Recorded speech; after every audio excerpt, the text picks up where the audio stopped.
네, 반갑습니다. 강프로입니다. 자, 이번 영상에서는 AD 테크놀로지에 대해서 분석해 보도록 할 텐데, 자, AD 테크놀로지는 반도체 관련주입니다. 자, 근데 AD 테크놀로지가 반도체 관련주 중에서 어떤 일을 하는지 궁금하신 분들이 있을 거예요. 그래서 그것과 관련된 이야기를 드리면서 지금 시장에서 반도체 관련주들이 굉장히 강세를 보이고 있거든요. 그 이유에 대해서 제가 디테일한 내용을 이야기를 해드리고, 저는 매수를 했습니다, 이미. 근데 매수한 근거, 그리고 앞으로 추가적으로 상승이 나왔을 때 어느 정도까지 매수세가 몰릴 수 있고 추가적으로 상승폭이 어느 정도 되는 것까지 제가 이야기를 드리도록 하겠습니다. 자, 시청하시기 전에 구독과 좋아요 한 번씩 부탁드리고요. 무엇보다 중요한 건 앞으로 반도체는 굉장히 큰 폭의 상승을 보일 수밖에 없는 구조적인 문제가 잡혀 있습니다. 자, 시작하겠습니다. 자, 일단 AD 테크놀로지가 오늘 3%대 강세를 3일째 보내고 있습니다. 물론 여기 반등 첫날 장중에 4.9% 그리고 종가는 1%대 마감이 됐지만, 어저께 같은 경우에도 장중에 9% 종가는 8% 마감이 됐고요. 오늘과 같은 경우에도 지금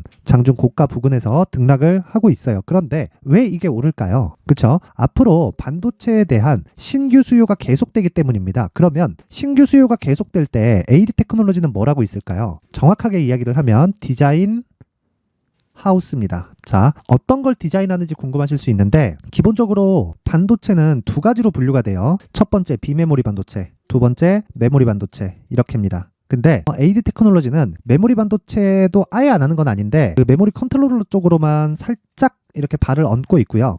근데 메모리 컨트롤러가 필요한 건 낸드 쪽에 들어갑니다. 그러니까 지금 나와 있는 HBM하고는 연관성이 없어요. 그런데 제가 왜 AD 테크놀로지를 가지고 앞으로 유망하다고 이야기를 드리느냐? 자, 비메모리 반도체 때문입니다. 그리고 디자인하우스는 비메모리와 밀접한 연관이 있습니다. 자, 비메모리 구조에 대해서 이야기를 드려볼게요. 첫 번째, 설계 기업이 있습니다. 설계 기업이 공장으로 맡겨요. 그게 어디예요? TSMC 많이 들어보셨을 텐데 대만에 있는 회사입니다. 여기서 여러 고객들을 가지고 있죠. 애플도 설계를 해서 TSMC에 넘기고요. 엔비디아도 설계를 해서 TSMC에 넘깁니다. AMD도 설계를 해서 TSMC에 넘깁니다. 유일하게 인텔만 자사의 공장을 사용을 합니다. 이 공장을 뭐라고 하느냐? 파운드리 업체라고 합니다. 여기는 설계도를 받아서 제품을 만들어주는 거예요. 그리고 마지막 단계를 패키징이라고 합니다. 그 패키징까지 못해요, TSMC는. 그래서 삼성전자가 삼성 파운드리에서는 패키징까지 완제품으로 내보내는 것까지 하고 있는 거예요. 그런데도 불구하고 TSMC가 이쪽 파운드리 쪽에서는 막강한 영향력을 가지고 있습니다. 시장 점유율이 50%가 넘어요. 그런데 자, AD 테크놀로지는 원래는 TSMC 쪽에 이 디자인하우스 파트너였어요. 그러면 자, 지금 설계 기업이 있고 여기 뭘 한다고요? 공장에서 찍어내는 기업이 있다 그랬죠? 근데 이게 미세화 공정이 들어가는 거기 때문에 뭐 아무 공장에서나 나올 수 있는 게 아닙니다. 이게 무슨 얘기냐? 자, AD 테크놀로지가 강세를 보이기 위해서는 수주가 많이 나와야 되죠. 일을 많이 해야 되잖아요. 그러면 기본적으로 설계 기업에서 새로운 제품이 많이 팔려야 되고요. 그러면 그럴수록 공장 가동률은 높아지게 되고, 그럴수록 뭐가 돼요? 디자인하우스가 가동률을 높이기 위한 도움을 줍니다. 자, 설계도를 이쪽으로 들어가서 이쪽에서 필요한 부품이나 소재들을 다 구비를 해서 이쪽으로 넘겨주는 거예요. 넘겨주면 여기선 정말 찍어내기만 합니다. 그리고 이렇게 하고 어떤 장비 쓰고 요거 쓰고 저거 쓰고 이렇게 써서 딱딱해서 싹 돌리면 완제품이 나옵니다. 여기까지 하는 게 디자인하우스고 AD 테크놀로지가 하는 일이다. 근데 지금 파트너는 어디예요? 삼성전자예요. 자, 그러면 지금 삼성전자가 부단히도 노력을 하고 있습니다. 뭘 하려고? TSMC를 한번 잡아보려고. 개인적으로 불가능할 거라고 생각합니다. 뭐 이렇게 말씀드려서 죄송하지만, 근데 점유율은 조금씩 높아지고 있어요. 참고로 말씀드리자면 엔비디아에서 지금 AI 반도체라고 불리우는 것들이 4000번대 그 GPU거든요. 근데 이 전 세대 3000번대는 삼성 파운드리에서 맡아서 했습니다. 그러면 AD 테크놀로지도 엄청난 상승세를 보였겠죠. 그 내용을 보여드리겠습니다. 자, 19, 20.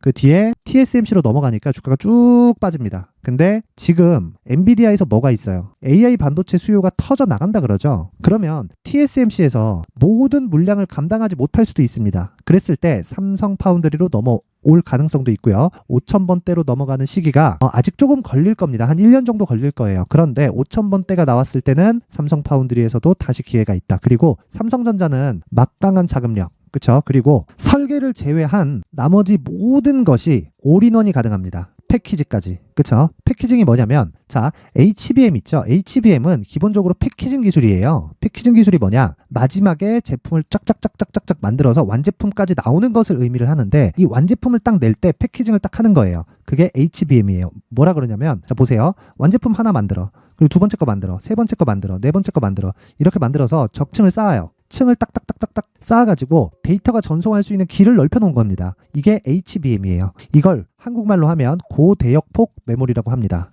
그쵸? 근데 HBM은 단독으로 작동할 수 없어요. 어디 들어간다? 일반 CPU를 활용한, 그쵸? 개인용 PC에 들어가고 서버용 PC에 들어가고요. 그쵸? 클라우드 그 서버에 들어갑니다. 그리고 GPU, 여기에는 뭐가 들어가요? 그래픽 메모리가 들어가죠. 그쵸? 여기에 사용되는 게 HBM입니다. 근데 이쪽으로 계속 사용하면서 단가가 낮아지잖아요. 개인용 PC 쪽으로도 들어올 수 있습니다. 이런 부분을 절대 배제하지 말자. 그런데 이쪽의 수요가 늘어나면 늘어날수록 뭐가 늘어나요? 비메모리에 대한 생산량을 늘려야 되는 상황이 벌어지는 겁니다. 그럴수록 HBM에 대한 성장, 그쵸? 그리고 TSMC에 대한 생산력의 한계, 그쵸? TSMC에서 계속 납기를 못 맞추게 되면 어떻게 되나요? 그쵸? 출시일이 계속 딜레이 되겠죠. 밀리고 상황이 안 좋게 될 거 아니에요. 그런 부분을 삼성전자는 지속적으로 파고 들어야 되고, 최소한 한 30% 정도는 점유율을 끌어올려야 됩니다. 그리고 지금 거의 다 왔습니다. 그런 부분이 AD 테크놀로지는 지금 시세 반영이 되고 있는 그런 상황이고요. 무엇보다 그 시작점을 저는 뭐에서 받는다? 신고가에서 받는데, 자, 이쪽 구간에서는 HBM에 대한 이 시세가 너무 강했기 때문에 약간 뒤로 밀린 감이 없지 않아 있어요. 근데 앞으로는 뭐가 있어요? 그쵸? AI 반도체에 대한 수요가 계속 늘어나면서 TSMC에 대한 뭐예요? 이게 납기를 못 맞출 수 있는 상황이 될 수도 있다. 그쵸? 이런 부분이 예상이 되기 때문에 지금 신고가에서 계속해서 시장이 나쁜데도 불구하고 가격대를 지켜가고 시세가 먼저 반영하는 겁니다. 주가가 올라가기 위해서는 무조건 앞에 좋을 부분을 먼저 반영시켜야 돼요. 먼저. 그쵸? 뭐가 가격이. 그래서 제가 신고가 매매만 하는 겁니다. 그쵸?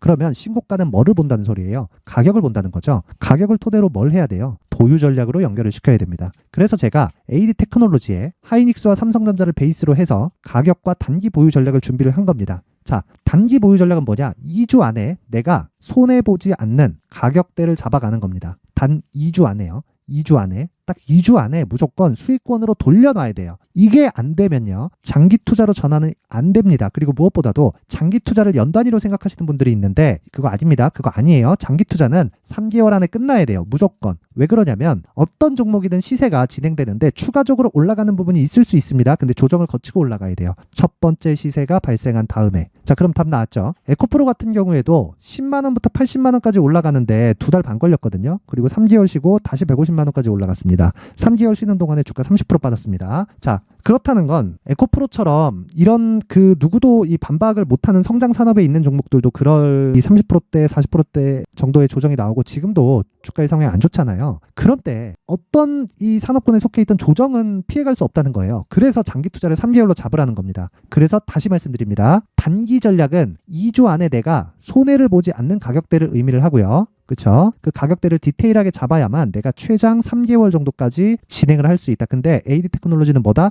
반도체 종목이죠. 그래서 대형주의 움직임을 반드시 체크를 해야 됩니다. 대형주의 움직임을 체크하지 않으면 내가 언제 매수해야 되는지 가격만으로 대형주가 그냥 위에서 밀어버리면 끝나요. 그쵸? 그래서 대형주를 베이스로 가격과 단기 보유 전략을 만들었을 때 2주 안에 나는 수익권으로 전환시킬 수 있고 충분한 수익권이 바닥 구간에서 확보가 된다. 그럼 어떻게 돼요? 최장 3개월까지 늘려가면서 대박 구간까지 들어갈 수 있다. 그쵸? 여기까지는 가봐야 되지만 이건 가격으로 인해서 커버를 할 수 있습니다. 자, 요 내용을 제가 19페이지에 걸쳐서 정성스럽게 만들어 놨는데, 자, 그래도 만든 사람의 성의를 생각해서 최소한의 성의를 보여주시는 분들에 한해서만 제가 AD 테크놀로지의 가격과 단기 보유 전략을 공유해 드리도록 하겠습니다. 최소한의 성의는 돈 안 받아요. 돈 안 받고 영상 상단에 있는 전화번호로 숫자 3이라고 문자를 보내주시는 분들에 한해서만 제가 AD 테크놀로지의 가격과 단기 보유 전략을 공유해 드리도록 하겠습니다. 자, 내가 매매하다가 멘탈이 안 잡힌다, 언제 사야 될지 모르겠다 하시는 분들은 가이드가 될 수 있으니까 상단의 번호 확인해서 숫자 3이라고 문자 보내시면 되고요. 무엇보다 저는 반도체를 굉장히 좋게 봅니다. 그래서 제가 여기 강프로의 무료 소통방 지금 500분이 함께하고 있는데 여기서 매일매일 단타를 진행하고 있습니다. 그리고 시황 관련된 이야기, 그리고 반도체가 어떤 식으로 진행될 건지 이런 부분을 제가 디테일하게 다루고 있는데, 이 내용을 한번 보시면 오늘 같은 경우에는 그렇습니다. 내용 한번 시세하고 같이 확인을 해볼게요. 쭉 내려서 보면 제가 뭐 아침 시황이나 뭐 이렇게 이야기를 하고 있고, 오늘 같은 경우에 자 보세요. 11월 3일 시초가 매수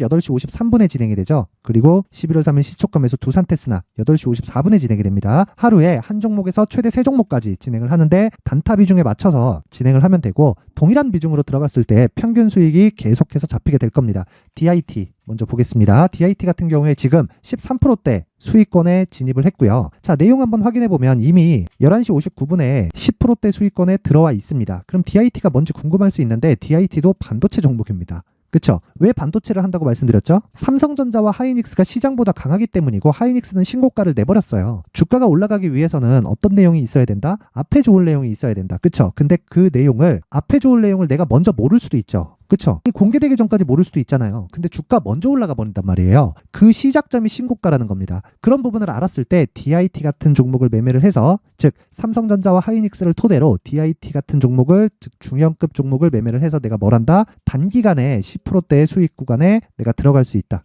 그쵸? 근데 이런 부분이 오늘 하루로 끝나는 게 아니에요. 어저께 같은 경우에도 보면, 자, 내용 한번 확인해 보세요. 자, 11월 2일 LNK바이오 DIT, 그쵸? 시간 언제 나갔나요? 8시 52분 11월 2일 날에 어떻게 됐어요? 어저께도 몇 프로? 10%대의 수익이 나왔습니다. 자, 매도하는 구간도 제가 실시간으로 이야기를 해드리지만 간단하게 팁을 하나 드리자면, 자, 일단 시초가에 들어간 종목은 첫 번째, 상한가를 가지 않으면 매도한다. 종가에. 그리고 분봉에 장중에 움직임 체크하는 부분이 있는데, 그건 내용이 길어질 수 있어서 오셔서 들으시면 되고요. 무엇보다 상한가를 가지 않고 보유하는 경우가 있기는 있습니다. 그건 대형주의 움직임이 뒤에서 탄탄하게 받쳐주고 있을 때입니다. 그쵸? 대형주가 빠지지 않아요. 쉽게 빠지지 않습니다. 쉽게 빠지는 종목은 쉽게 빠지지만 안 빠지는 종목은 안 빠집니다. 시장이 아무리 급락 나와도. 이번에 하이닉스 보세요. 안 빠지잖아요. 그쵸? 이런 일이 왜 벌어질까 생각을 해보면 간단하게 이해가 가능합니다. 차기 주도주가 될 수 있다. 그렇죠? 그러면 AD 테크놀로지로 그 부분이 연결될 수 있다. 물론 AD 테크놀로지가 올라간다 그래서 시장이 올라가는 건 아니에요. 그런데 AD 테크놀로지가 올라가기 위한 조건인 삼성전자와 하이닉스의 시세가 유지되고 있었을 때 시장은 올라갈지는 몰라도 떨어지진 않는다.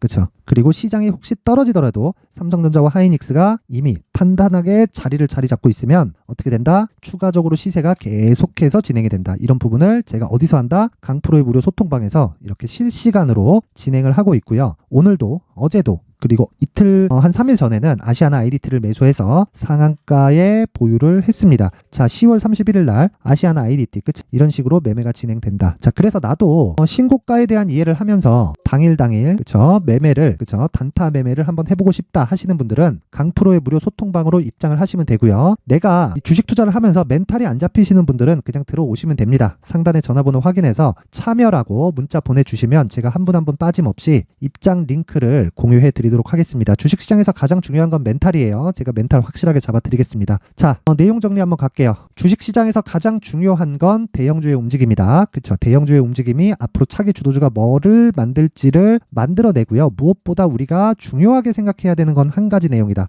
그쵸? 신고가와 선반영에 대한 이해, 그런 부분이 이해됐을 때 DIT 같은 단타 매매를 할 수 있고요. 그리고 AD 테크놀로지처럼 선취매를 진행을 할 수 있다. 뭘 기준으로? 삼성전자와 하이닉스를 기준으로. 이 부분 절대 잊지 마시고 이해하는 게 중요합니다. 항상 시청해 주셔서 감사드리고요. 이번 영상은 여기까지 하겠고, 반도체는 정말 중요합니다. 이해하셔야 돼요.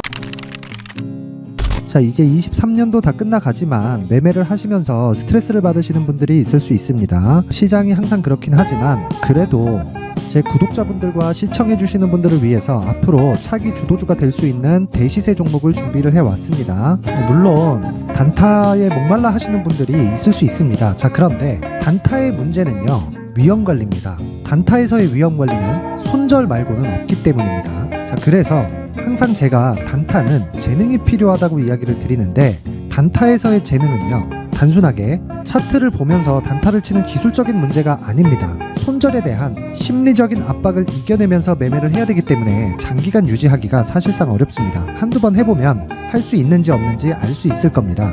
자, 그래서 단타나 짧은 수익만을 쫓다 보면요, 잦은 손절로 계좌가 망가지는 건 순식간이고요. 그만큼 수익하고는 거리가 멀어지겠죠. 장기간 유지하기가 어렵기 때문입니다. 결과적으로 주식시장에서 돈을 벌기 위해서는요, 어떤 계기를 만들어야 되는데 그 계기는 한 종목에 비중을 실어서요, 수익을 보는 것 말고는 없습니다. 쓸데없이 잦은 매매를 하지 말라는 이야기고요. 그리고 한 종목에 비중을 실을 수 있어야 된다는 겁니다. 그런데 이 비중을 실는 과정에서 성장 산업군에 대한 이해가 필요하다는 겁니다. 이 부분을 반드시 기억을 하셔야 돼요. 자, 이런 성장 산업에 대한 구조와 제가 앞서 말씀드렸던 신고가 그리고 선반영 구조에 대해서 이해를 했을 때 이런 매매를 할 수 있게 됩니다. 2월 7일 강프로의 대시세 종목으로 에코프로 매수가는 17만원 이에서 진행이 됐고요. 그리고 목표가는 50만원부터 자율 매도 구간으로 잡았죠. 예상 수익 범위가 200% 이상으로 되어 있는데 신고가 이후에 선반영 평균치가 200% 이상이기 때문에 그렇습니다. 자, 그런데 에코프로가 2차전지 양극재 기업이죠. 자, 근데 2차전지 양극재는 친환경이라는 범주 안에 속해 있다고 보시면 됩니다. 근데 제가 항상 이야기를 드리죠. 시세는 항상 연결된다고요. 앞으로 나올 대시세 종목도 이런 친환경이라는 성장 산업군에 포함되어 있어야 됩니다. 자, 이런 성장 산업군에 포함되어 있는 걸 확인한다면 이 내용처럼 세 가지의 공통점을 가지고 있습니다. 1년에 많은 종목이 발생하지 않고요. 그리고 세력들의 장기간 매직 구간이 확인돼야 되고, 그리고 상승하기 시작하면 평균적으로 3개월 정도의 상승 구간을 보이기는 하지만 제가 2개월이라고 작성을 해온 건 한 가지 내용 때문입니다. 한 달은 확인하는 과정이 필요하기 때문입니다. 이게 무슨 얘기냐면 성장 산업에 대한 부분 그리고 이런 공통점, 여기다가 기술적인 내용을 다 포함을 시키더라도 절대적으로 가격이 우선적으로 반영이 되는 것이기 때문입니다. 에코프로도 마찬가지예요. 이런 내용을 토대로 제가 4분기 대시세 종목을 준비를 해왔습니다. 자, 장기간 하락하면서 최악의 국면을 거쳐왔고요. 이 구간에서 먼저 하락을 했다는 건 앞서 말씀드렸던 내용처럼 고가에 대한 부분이 아니라 저가, 즉 나쁜 부분을 반영한 이후에 신고가를 발생을 시켰다는 건 앞으로 좋을 부분을 반영이 되고 있다는 거죠. 그런데 본격적인 시세는 신고가 이후라고 말씀을 드렸고 지금은 매물 소화 과정을 보내고 있습니다. 앞서 말씀드린 대로 가격 먼저 분석을 끝냈죠. 그리고 나서는 정부 정책의 방향과 맞는지를 체크를 해야 되는 겁니다. 2023년 대시세 종목인 에코프로도요, 정부 정책의 방향에 맞는 종목이라고 볼 수 있겠죠. 물론 이런 종목들도요, 신고가 이후에 시세를 낸다는 건 반드시 기억하고 있어야 됩니다. 자, 이런 내용을 토대로 23년 상반기 에코프로와 같은 대시세 종목을 준비를 해왔습니다. 자, 하반기 대시세 종목은 영상 상단의 전화번호로 대시세라고 문자를 보내주시는 분들에 한해서만 공유해드리도록 할 테니까 영상 상단의 전화번호 확인해서 하반기 대시세 종목으로 큰 수익 내셨으면 좋겠습니다.